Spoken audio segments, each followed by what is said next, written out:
Broadcast Político e o portal Estadão.com levam a você, neste período de quarentena, mais uma entrevista da série Cidades 2020.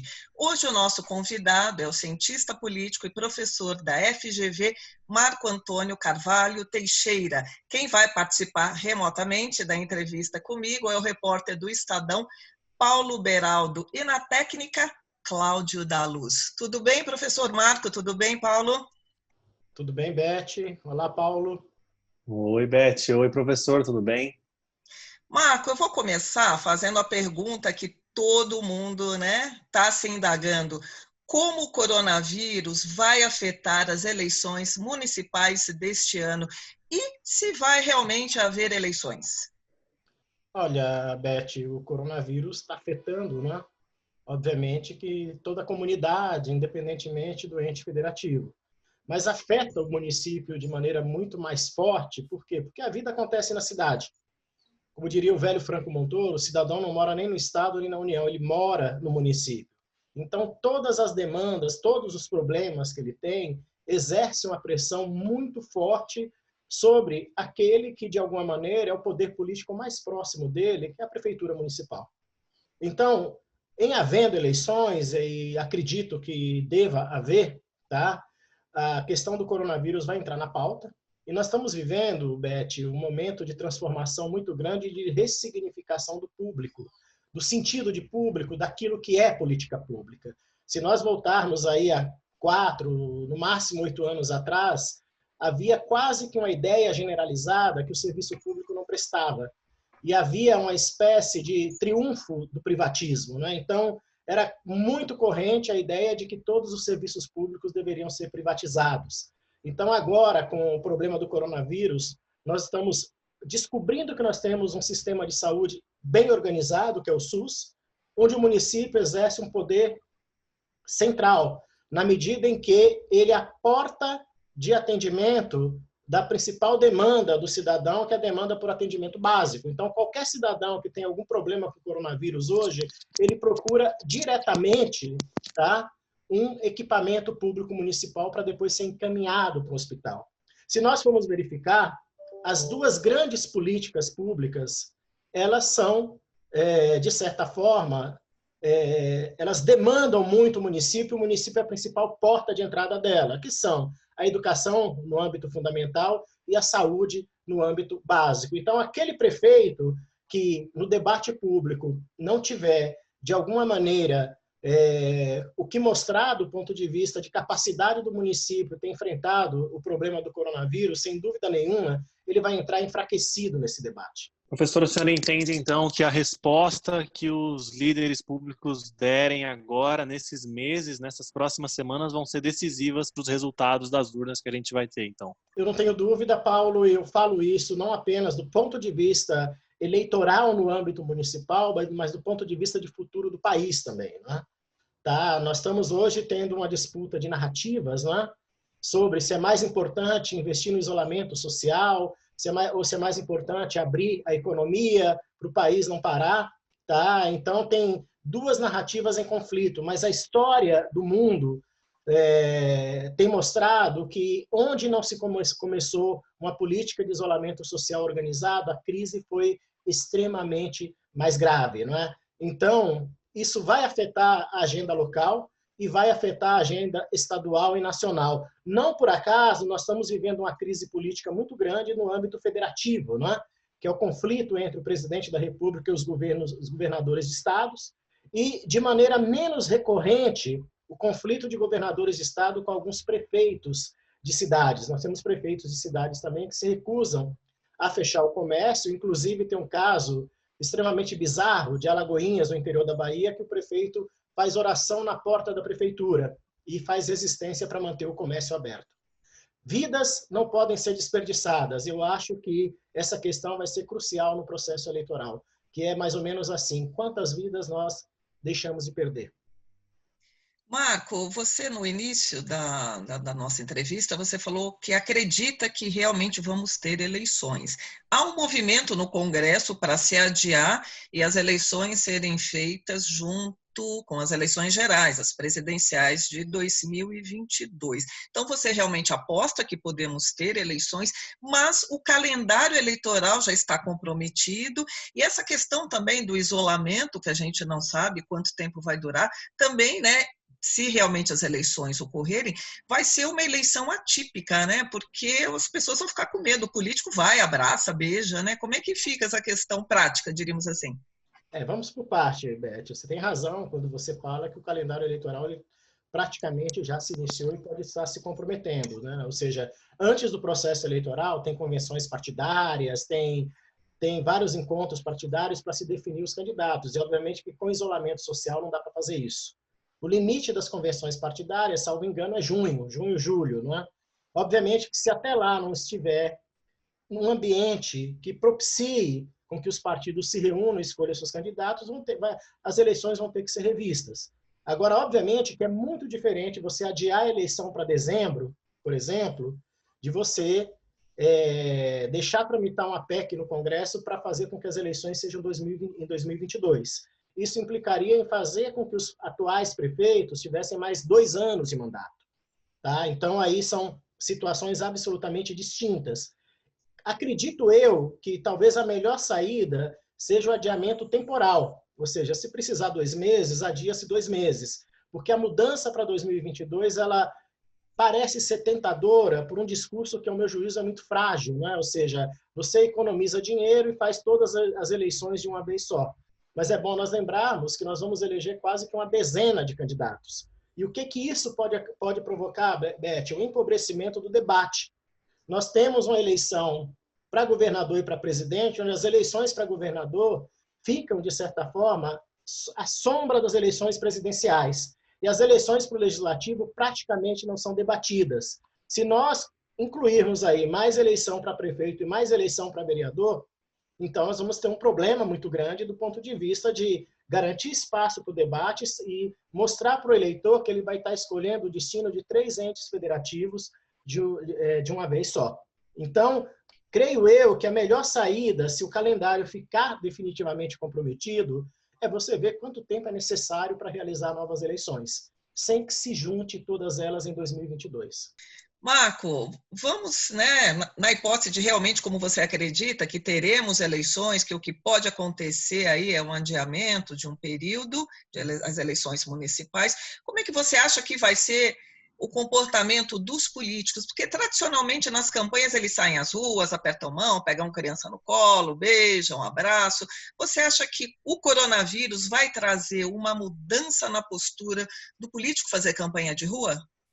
Olha, Beth, acredito que sim, né? Acho que com o coronavírus nada será como antes.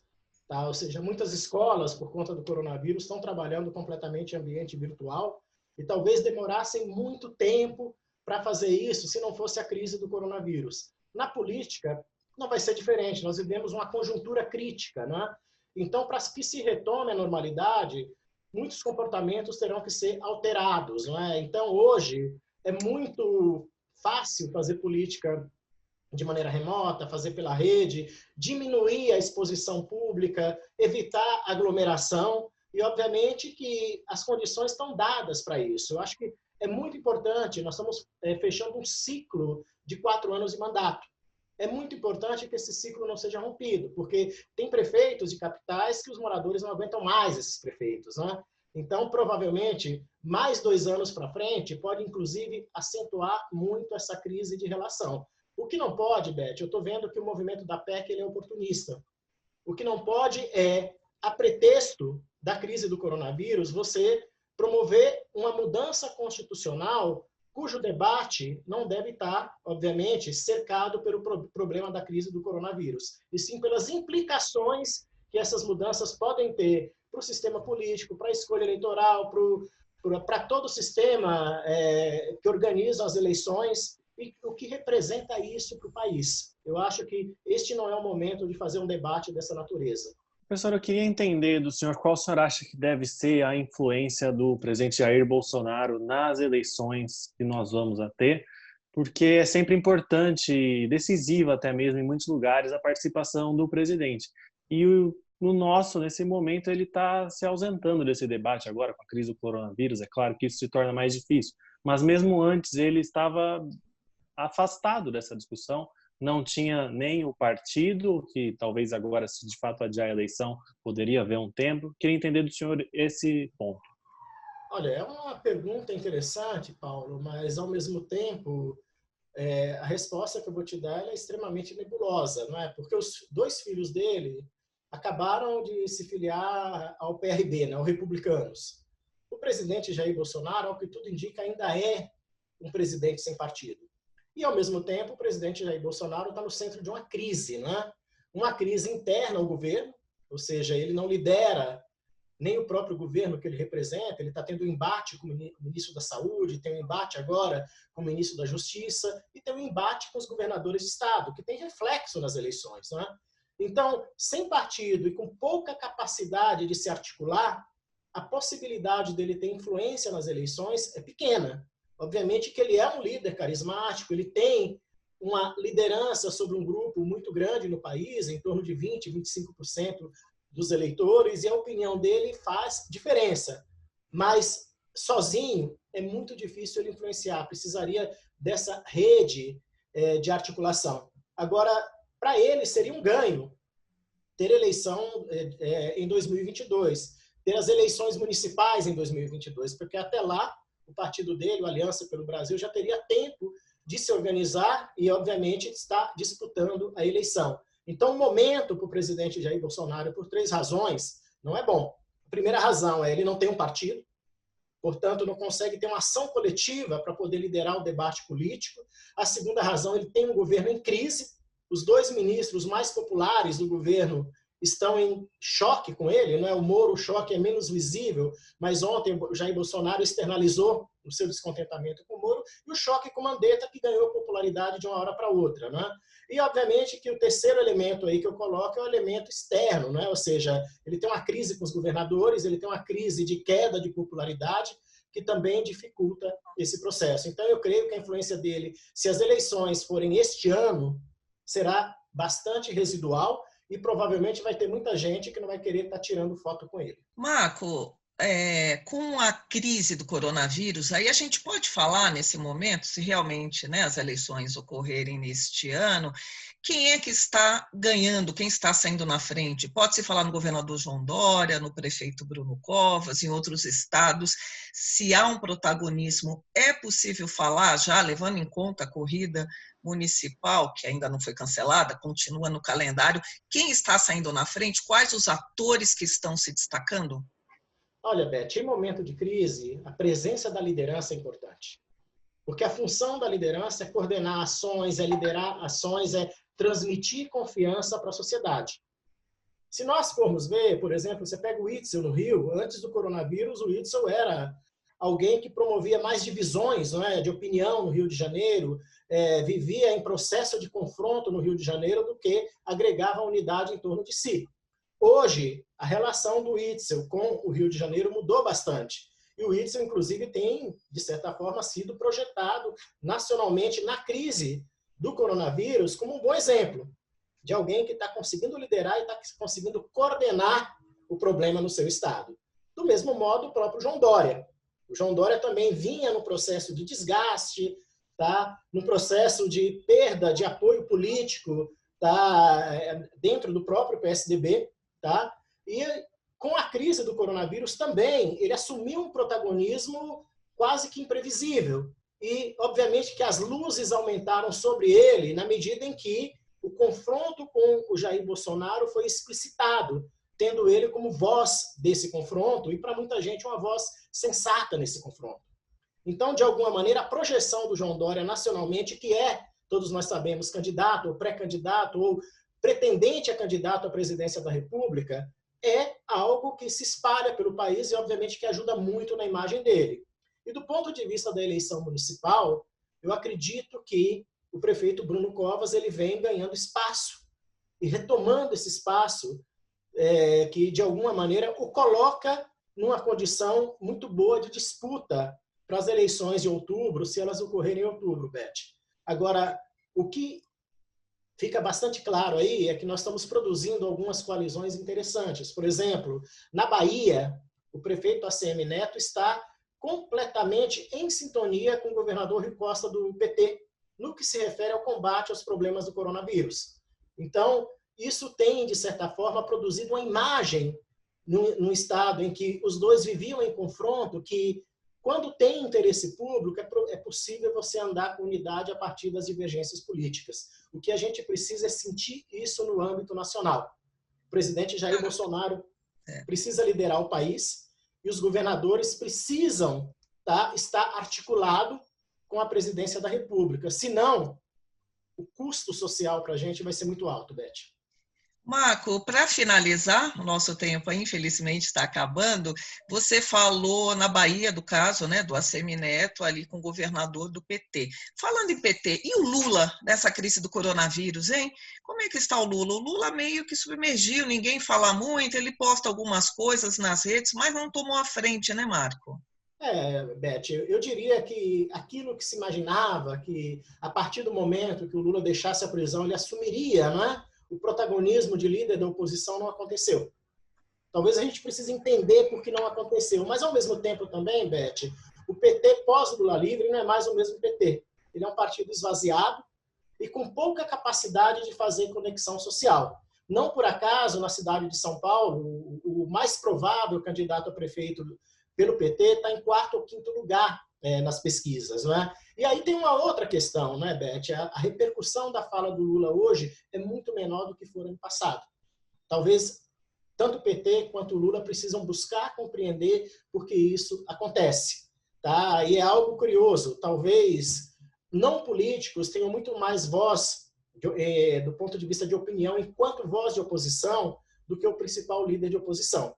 A gente pode ver aí youtubers como, por exemplo, o Felipe Neto, tá? E outras pessoas com grande projeção social que polarizam muito mais com o bolsonarismo do que o próprio PT. Ou seja, após o coronavírus, a política não vai ser mais a mesma, né, Marco? Eu diria que após o coronavírus, nem nós seremos como antes, Beth. Eu, parafraseando o Clube da Esquina, nada será como antes. Exatamente. Tá certo. Professor, muito obrigada pela sua participação. Paulo Beraldo, obrigada mais uma vez, né? Estamos aqui no Cidades 2020, remotamente, mas levando até você as principais informações. E obrigada, Cláudio da Luz, que está ali, como sempre, fazendo a nossa conexão. E você acompanha essa entrevista no Broadcast Político, na plataforma Broadcast e no portal estadão.com e também no YouTube. Obrigada a todos. Até mais. Um abraço a todos.